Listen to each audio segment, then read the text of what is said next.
Bismillahirrahmanirrahim. Assalamualaikum warahmatullahi wabarakatuh.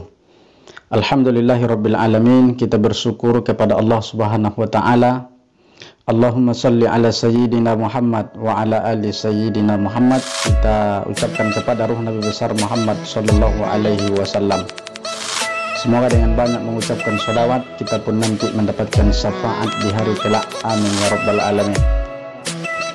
Baik, di pertemuan kali ini awal daripada pembukaan mata kuliah kita pada mata kuliah perencanaan pembelajaran PAI atau disingkat dengan P3. Terlebih dahulu saya perkenalkan, nama saya Rahmat Fazlul Lubis, dosen tetap STAI Diniyah Pekanbaru, asal Padang Sidempuan, Sumatera Utara, berdomisili di Pekanbaru di Jalan Cipta Karya.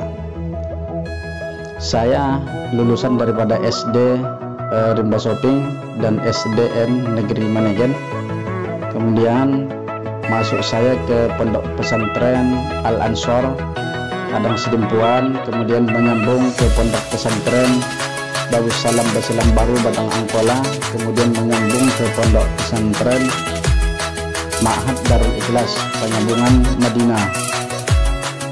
Kemudian saya melanjut ke S1 UIN Suster Riau, lulus tahun 2014. Kemudian menyambung ke UIN Suster Riau untuk program magister, lulus tahun 2016.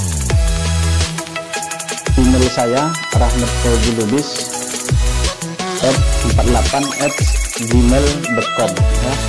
Kemudian nomor HP 0823 9137 6403. Semoga kawan-kawan mahasiswa-mahasiswa berkenan berkuliahan kita berjalan dengan lancar dan tidak ada halangan suatu apapun. Baik, di pertemuan perdana ini, pembuka mata kuliah kita ini, kita hanya memaparkan 4. Yang pertama, kita akan memaparkan pengertian daripada mata kuliah kita. Yang kedua, fungsi daripada mata kuliah kita ini. Yang ketiga, tujuan daripada mata kuliah kita ini. Yang keempat, nanti kita akan membacakan tugas-tugas kita selama di perkuliahan ini. Baik, masuk kita kepada yang pertama, yaitu pengertian daripada mata kuliah kita, perencanaan pembelajaran PAI. Perencanaan itu sering disebut dengan istilah planning, yaitu persiapan menyusun suatu keputusan berupa langkah-langkah penyelesaian masalah atau pelaksanaan suatu pekerjaan yang terarah pada tujuan pencapaian tertentu. Maka perencanaan itu adalah planning.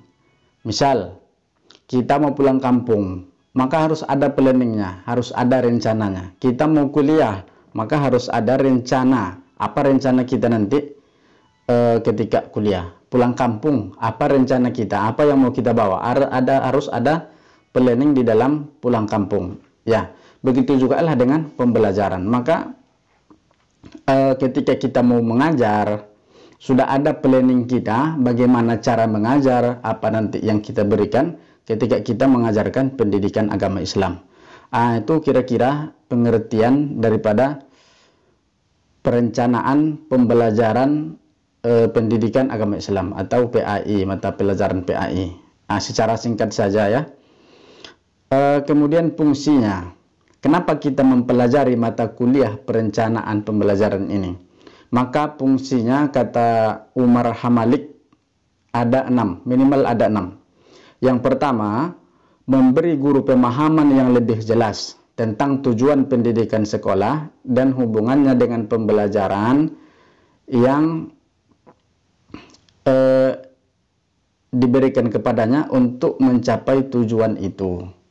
Maka diharapkan nanti kepada kawan-kawan setelah mempelajari mata kuliah ini, nanti jadi guru, kita paham jelas tentang tujuan pendidikan di sekolah dan hubungannya dengan pembelajaran untuk siswa.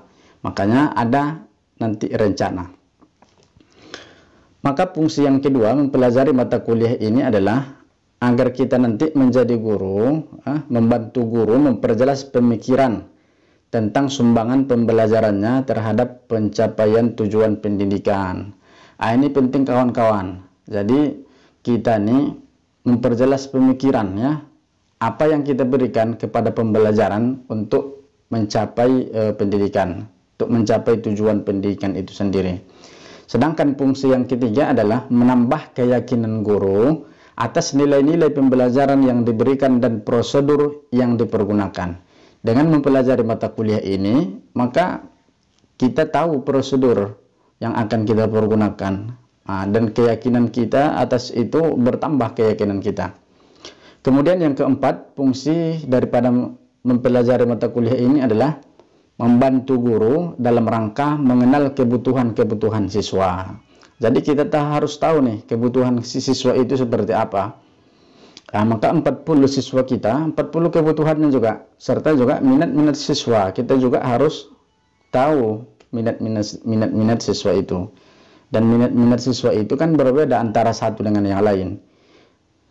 Dan juga mendorong motivasi belajar. Jadi guru itu diharapkan dengan mempelajari perencanaan ini bisa dia memotivasi siswanya untuk belajar.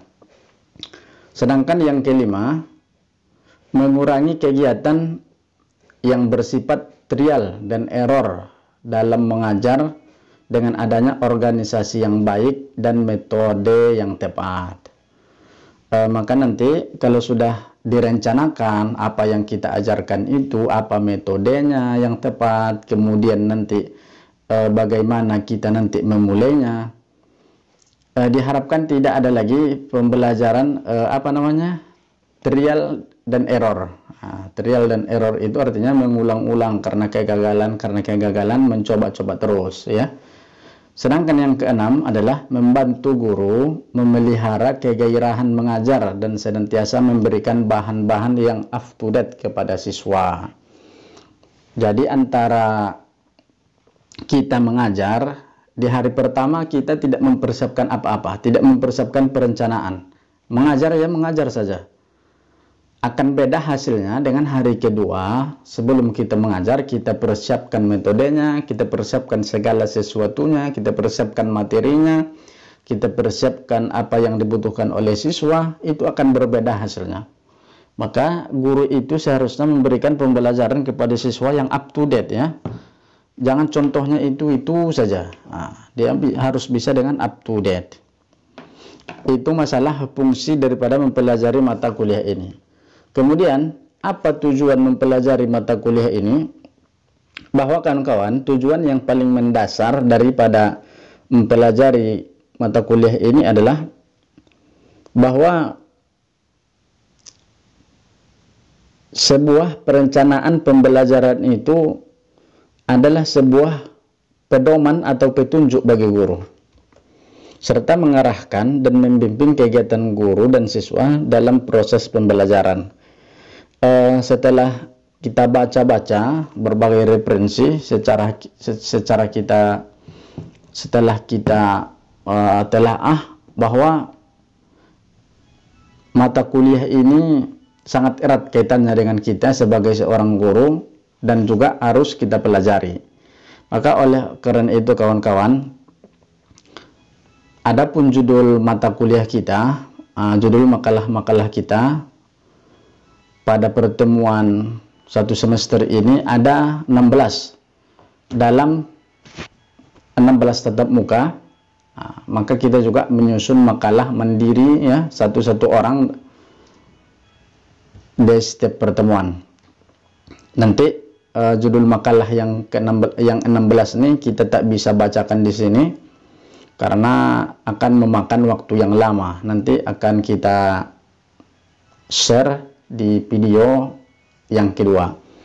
Dan yang paling terakhir, bahwa di pertemuan kita kali ini saudara harus aktif, ya. Diharapkan tidak ada yang kemudian bolos, kemudian meninggalkan classroomnya, kemudian tidak mengerjakan tugas. Maka kami harap dengan sangat kepada kawan-kawan agar berperan aktif dalam pembelajaran kita ini, baik dalam tugas kelompoknya, kemudian tugas mandirinya, dan berperan aktif dalam bertanya, memberikan masukan, agar pembelajaran kita ini berguna, berbekas untuk kita, agar kita nanti menambah wawasan dan bisa diamalkan. Oke, saya rasa cukup 4 poin dalam pertemuan kita. Yang pertama tadi pengertian daripada mata kuliah kita ini, kemudian fungsinya apa sudah kita bahas, kemudian tujuannya apa sudah kita bahas, kemudian kita tadi sudah paparkan judul daripada makalah kita ini nanti akan kita sambung di video yang berikutnya. Demikian, terima kasih. Assalamualaikum warahmatullahi wabarakatuh.